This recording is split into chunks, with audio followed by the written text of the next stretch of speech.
Welcome back to The Narrative. I'm your storyteller, Callistra Farrier. Well, over the last 16 years, Grenadians using public transportation have paid the same fare. Bus operators have not increased their fares since and have also been subsidizing the fare that children under a particular age pay. For instance, on one of the major routes, the GRENADA bus route, the fare is $2.50. It's $2.50 for most places in and around St. George's. Children under a particular age pay $1.25, and those that from starting secondary school, 12 years and up, they pay $2. However, the government does not subsidize public transport. Public transport is privately owned in Grenada, but the government provides no subsidies. Just a few years ago, the last administration announced that they were providing some concessions on auto parts. They were negotiating some discounts on auto parts for bus operators with private dealers around the country.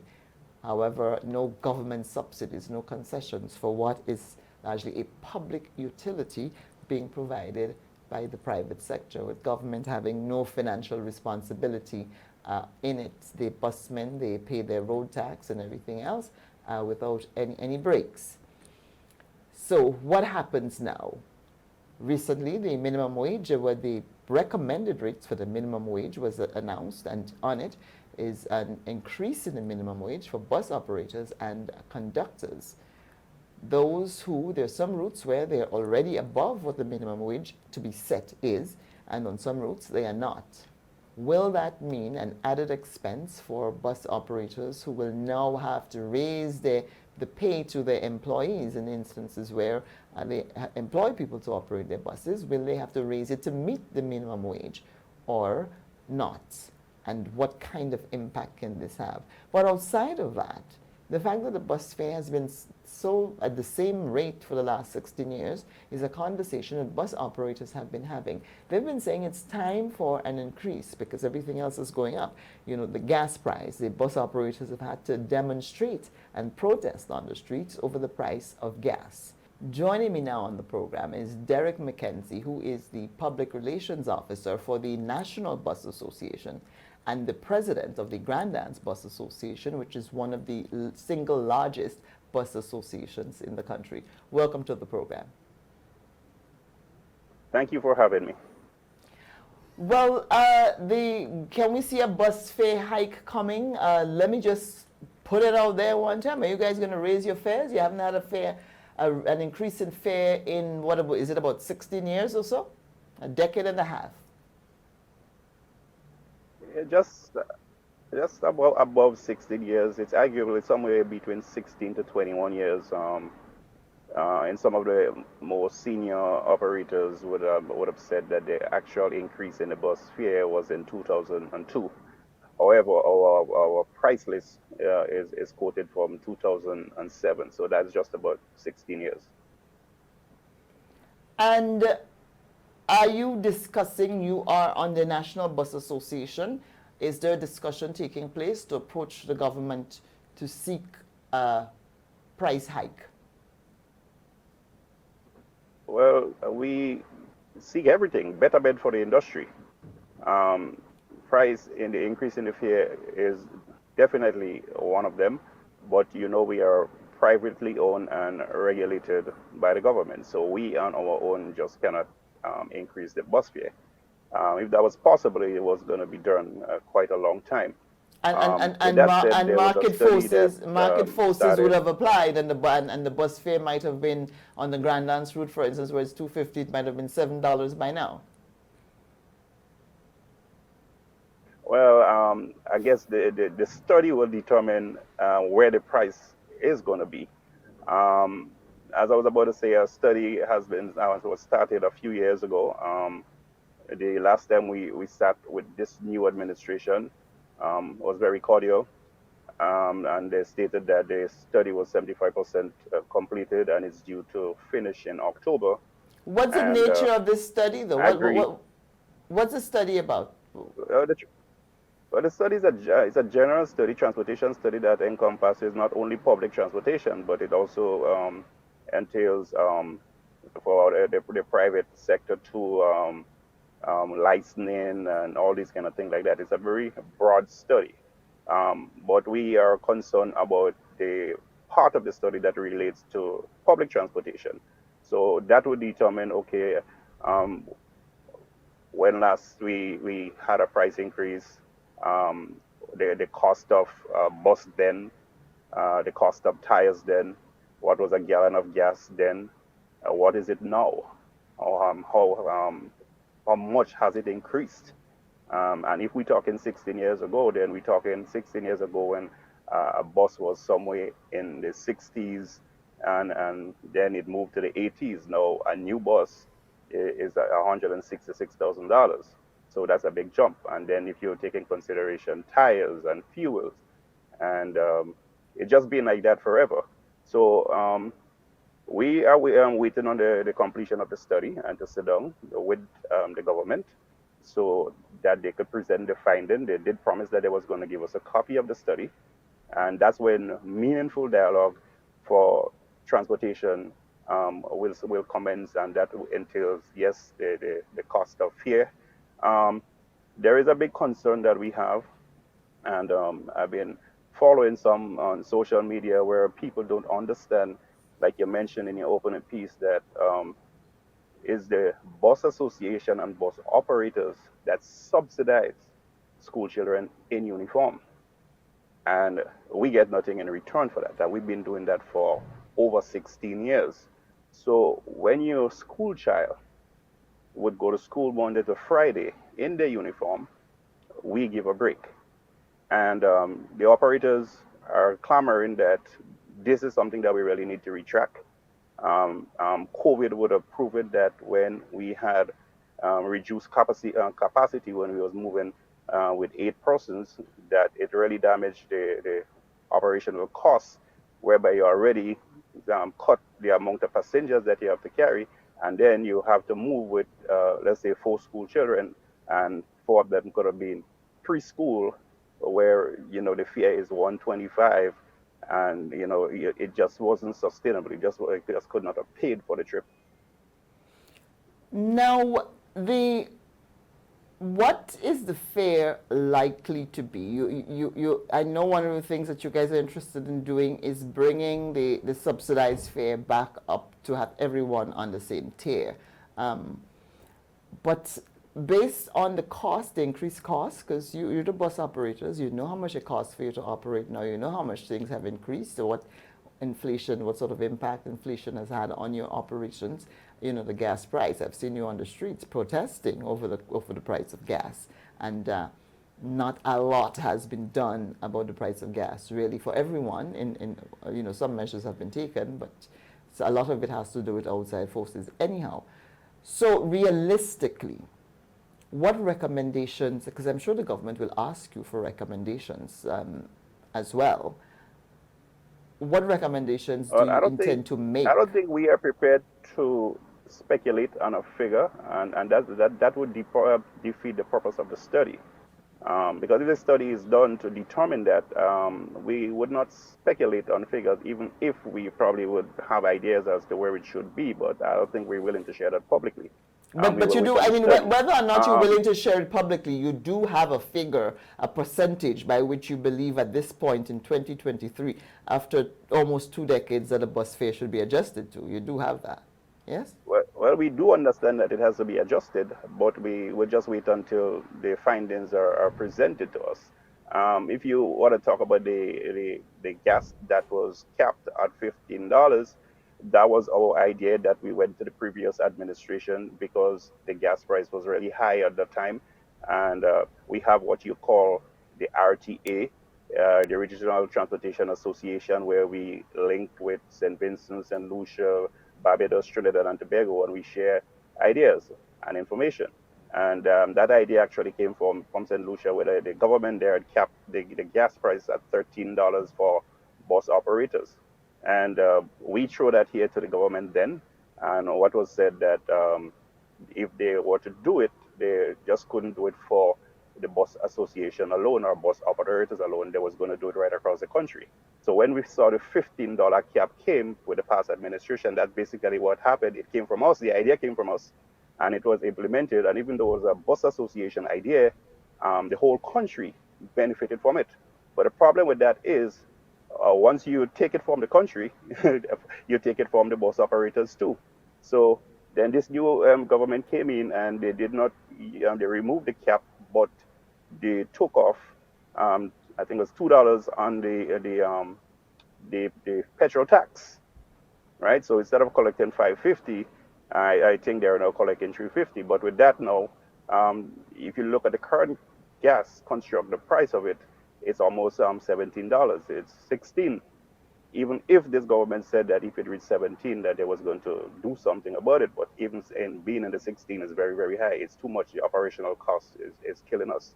For a bus that use about 10 gallons of gas a day, so that's saying that if you the gas price is 16 plus, that we paying like almost $170 at a day at a pump.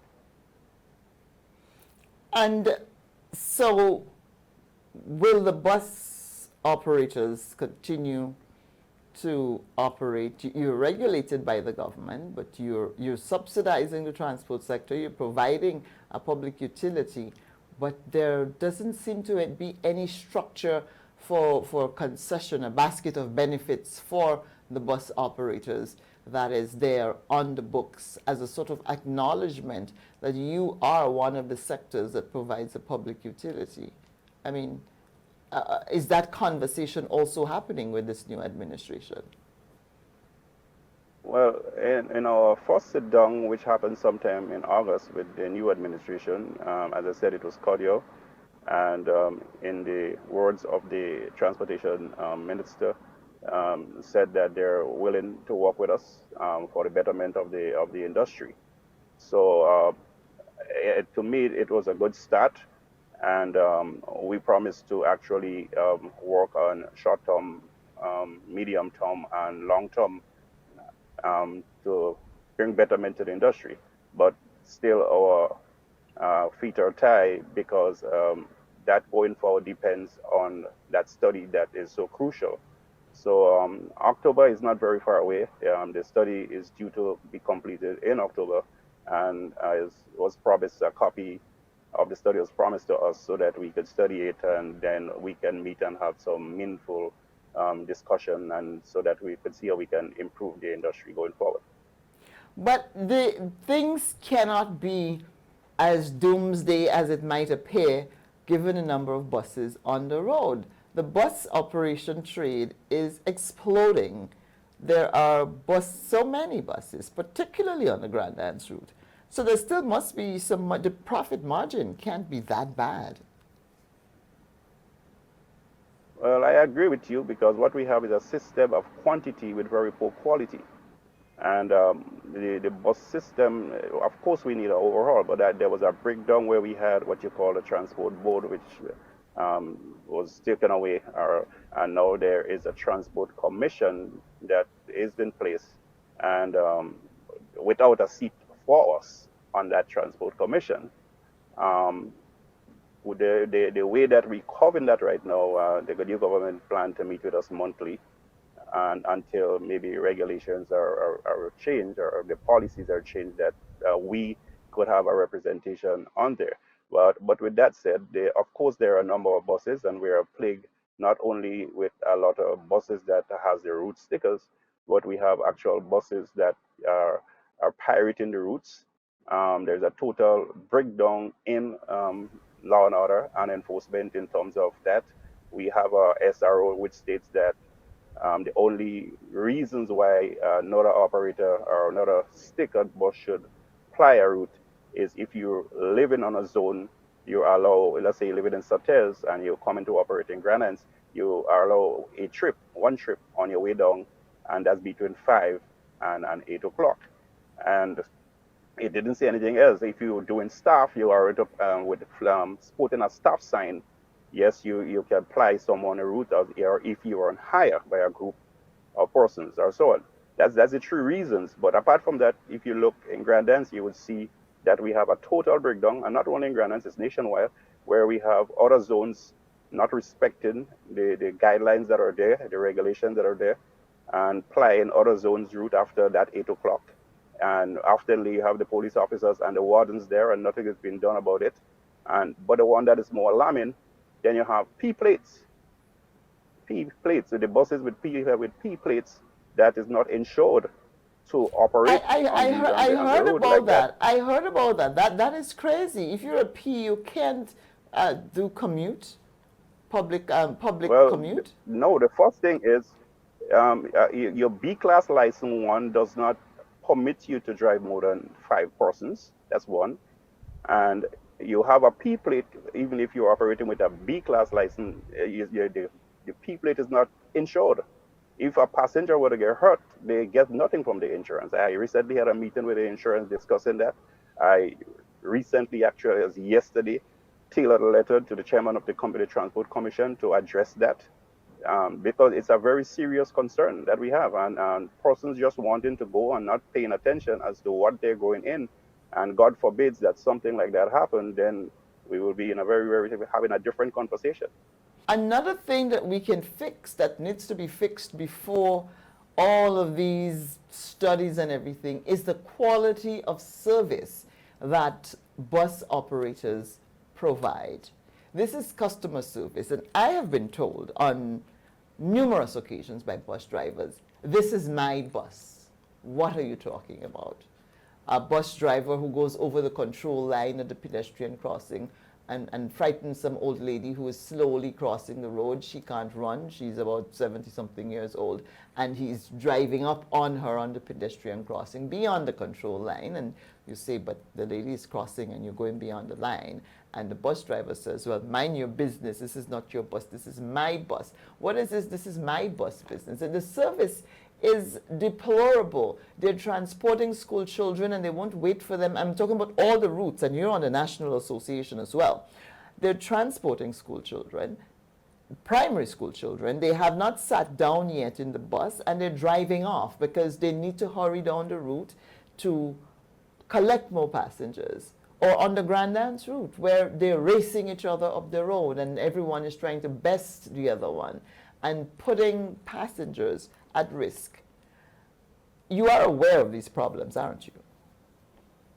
Of course, I'm aware of it, and these are some of the problems that we trying to solve. But we have to be in mind that keep in mind that every operator is not a member of the association, right? We have operators in and out of the association, and regardless, though, it's wrong.